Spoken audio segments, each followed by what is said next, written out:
Now I'd like to ask you some questions about your life, Susan.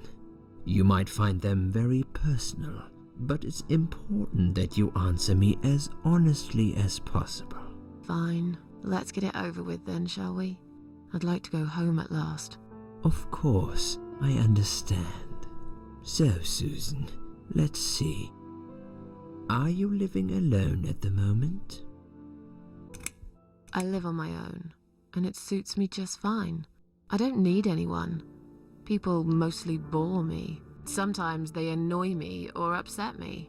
I'm happy with how things are at the moment.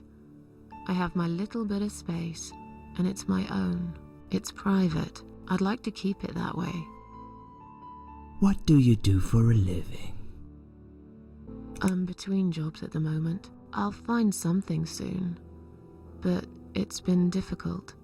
I didn't feel that great. I felt weak and powerless and tired most of the time. I felt really awfully tired. Typical depression symptoms. We can give you something for that. You'll feel stronger and motivated. I admire your faith in modern medication, Doctor. I hope you're right. Describe to me what your mornings look like. What is the first thing you do each day? I drink strong coffee and smoke on the balcony.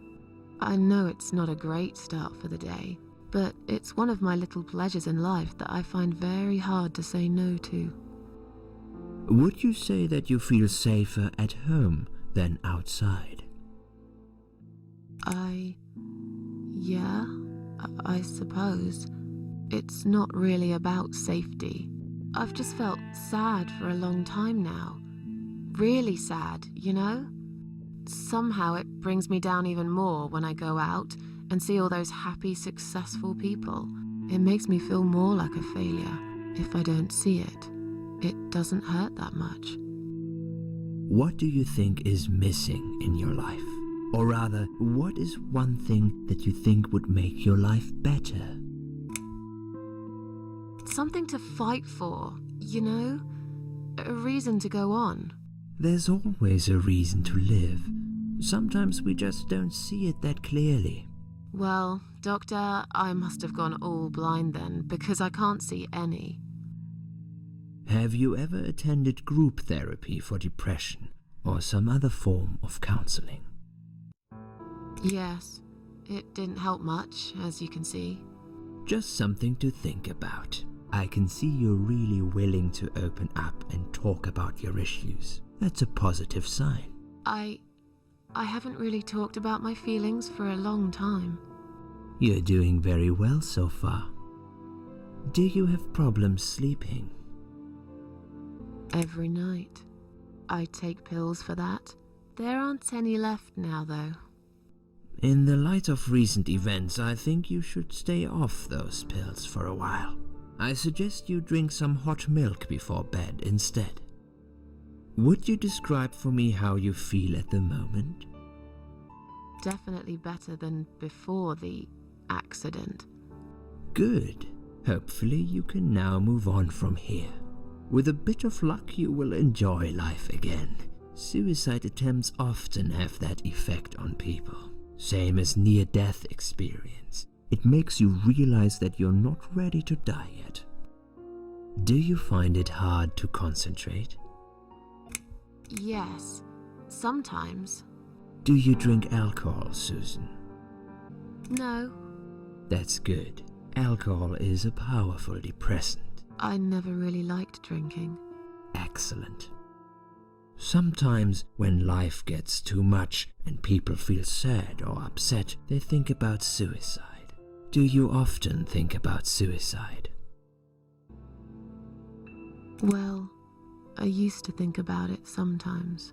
Don't you think about it when you're really down? Susan, I'm a psychiatrist. My job is to talk people out of it. Would you ask a fireman if he ever thinks about setting fire to his house? I suppose not. But I'm sure lots of people have times when they do think about it. I couldn't say, Susan. The statistics show that men are 3 times more likely than women to commit suicide. That puts you in the minority. But of course, that's missing the point. Suicide is never the solution. There's always a way of solving whatever problem you might have. I realize that now. Please, in your own words, try to explain to me, why did you really try to take your own life, Susan? Nothing was making me happy anymore. There wasn't a single thing that would bring a smile to my face. I kept thinking, won't it be better if I just disappear? I really tried to find something. Took a long bath, picked up a book, watched some television, but I just couldn't get into anything. All those things seemed like worthless distractions, and I myself felt obsolete, needless. It just would get worse and worse. By the afternoon, I realized I cried for the past 3 hours. I didn't even know I'd been crying until I went to the bathroom and saw my face in the mirror. I looked like a ghost. I looked like I was dead already, you know? And then I saw the sleeping pills. I thought, why not? And I did it. Do you feel as if you're a burden, or that life isn't worth living? Sometimes, when I feel really low, I used to think everyone would be happier without me. But I guess people don't really care.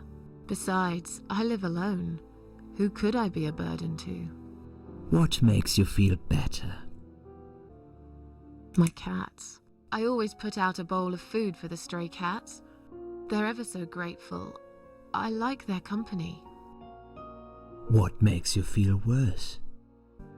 People. They've let me down too many times. I don't know who to trust anymore. I only trust my cats these days. So you say in the suicide note. Because that's true. I've been stabbed in the back more times than I could count.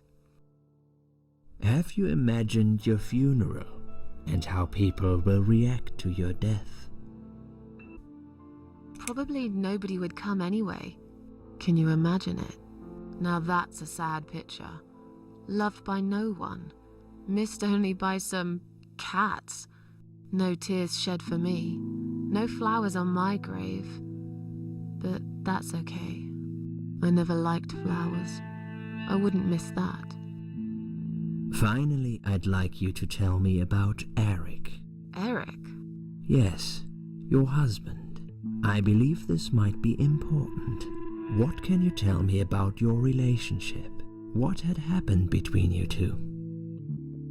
This has nothing to do with him. Can I go home now, please? Fine. I suppose you've opened enough for one day. Okay, one more question. This is just a formality, but I have to ask, are you going to do it again? That's a hard one. I don't know. But hey, I've got it. The answer is no, I'm not. Thank you very much. Excellent.